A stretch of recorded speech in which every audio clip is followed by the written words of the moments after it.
இது என்ன டிஷ் இப்போ? டிஷ் பேர் என்ன? இட்லி. என்ன இட்லி?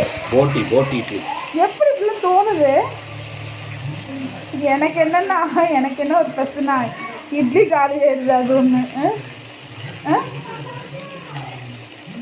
அந்த நைட்டு போகிறது இந்த நைட்டு போட போகிறது. ஐயோ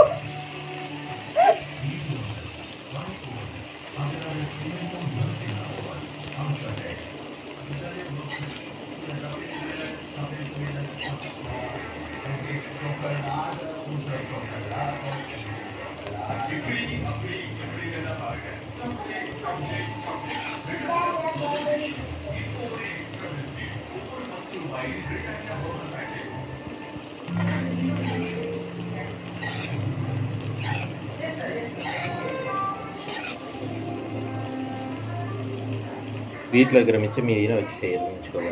என்ன டிஷ்ஷு? இது ஒரு புது டிஷ்ஷு. அதான் வீட்டில் இருக்கிற மிச்சம் மீதியை வச்சு செய்கிறது. வீட்டில் இருக்கிற மிச்சம் மீதி. வீட்டில் இன்னும் கொஞ்சம் சிக்கன் குழம்பு மிச்சம் இருக்கு, அது ஃப்ரிட்ஜில் வச்சு திங்கிறாங்களா?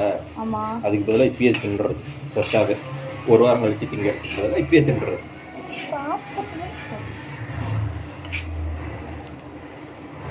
இட்லி நாளாக பிச்சு போட்டு அதில் கூடவே குழம்பு ஊற்றி நல்லா பெரட்டணும், அவ்வளோதானா? வெங்காயம்லாம் யார் போடுவா? இதில் வெங்காயம் போட்டிருக்கா? ஆமாம். போட்டிருக்கீங்களா? ஆமாம்.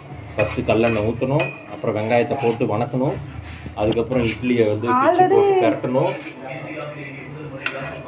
வீடியோ எடுக்கிறது பெருசு இல்லை, முழுக்க எடுக்கணும், அரை வேக்காடோட எடுக்கக்கூடாது. சரி பரவாயில்ல, ஏதோ ஒன்று. அதுக்குள்ளே யார் வந்து ரெடி பண்ண சொன்னது உங்களை? நான் வரேன், நீங்கள் வெயிட் பண்ணலாம். செய்யணும்னு நினைக்கல, வந்து பார்த்தனா இது எப்படி தெரியுமா இருக்கு, நீ அழகா இருக்கேன்னு நினைக்கல, ஆனா இதெல்லாம் நடந்துருவோன்னு பயமா இருக்குன்ற மாதிரி. தோசை ஊற்றிட்டு இருந்தியா, சரி நாளைக்கு இதை மிச்ச மீதி நாம தான் திங்கணும், அது இன்னைக்கே தின்றலான்ட்டு ரெடி பண்ணேன். நல்ல ஐடியா. நான் ரெடி பண்ணணும். ஆனா இப்போ இந்த டிஷ்ஷை நான் தான் சாப்பிட போறேன்.